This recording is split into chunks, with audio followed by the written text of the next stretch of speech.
Hi friends, welcome back to my channel. പുതിയൊരു വീഡിയോയിലേക്ക് എല്ലാവർക്കും സ്വാഗതം.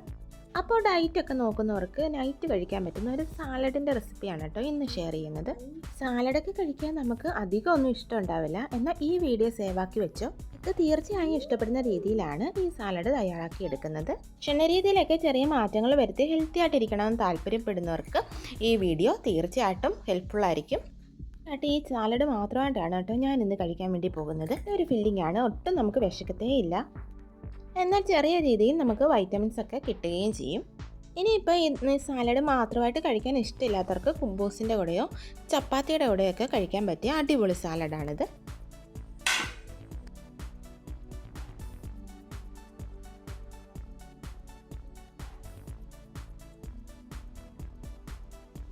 അപ്പം ഞാനിവിടെ ക്യാരറ്റ്, ക്യാബേജ്, സവാള, ക്യാപ്സിക്കം, കുക്കുംബർ തുടങ്ങിയ വെജിറ്റബിൾസ് വളരെ പൊടിയായിട്ട് കട്ട് ചെയ്തിട്ട് എടുത്തിട്ടുണ്ട്. സാലഡൊക്കെ കഴിക്കാൻ ഇഷ്ടം തോന്നുകയാണെങ്കിൽ വളരെ ചെറുതായിട്ട് വെജിറ്റബിൾസ് കട്ട് ചെയ്തെടുക്കണം കേട്ടോ. പിന്നെ ഞാനിവിടെ 2 മുട്ട എടുക്കുന്നുണ്ട്. മുട്ട നമുക്കൊന്ന് പുഴുങ്ങിയിട്ടെടുക്കണം.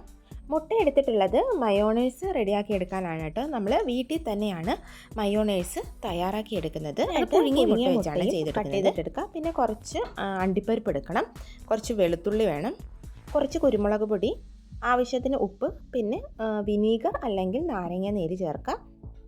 പിന്നെ കുറച്ച് വെള്ളം കൂടെ ചേർത്ത് നല്ലതുപോലെ ഒന്ന് അരച്ചെടുക്കണം. ഓയിലിന് പകരമാണ് കേട്ടോ വെള്ളം ചേർക്കുന്നത്. ഓയിലൊന്നും ഇല്ലാതെയാണ് ഇവിടെ മയോണൈസ് റെഡിയാക്കി എടുക്കുന്നത്.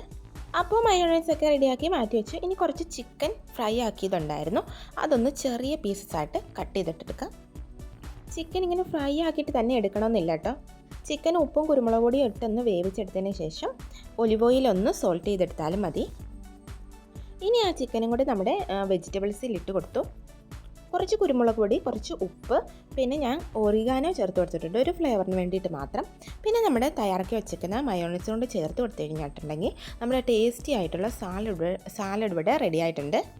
ഈ മയോണൈസിന് നമ്മുടെ കടയിൽ നിന്നൊക്കെ വാങ്ങുന്ന മയോണൈസിൻ്റെ അതേ ഒരു ടേസ്റ്റാണ് ഇതിനുള്ളത്.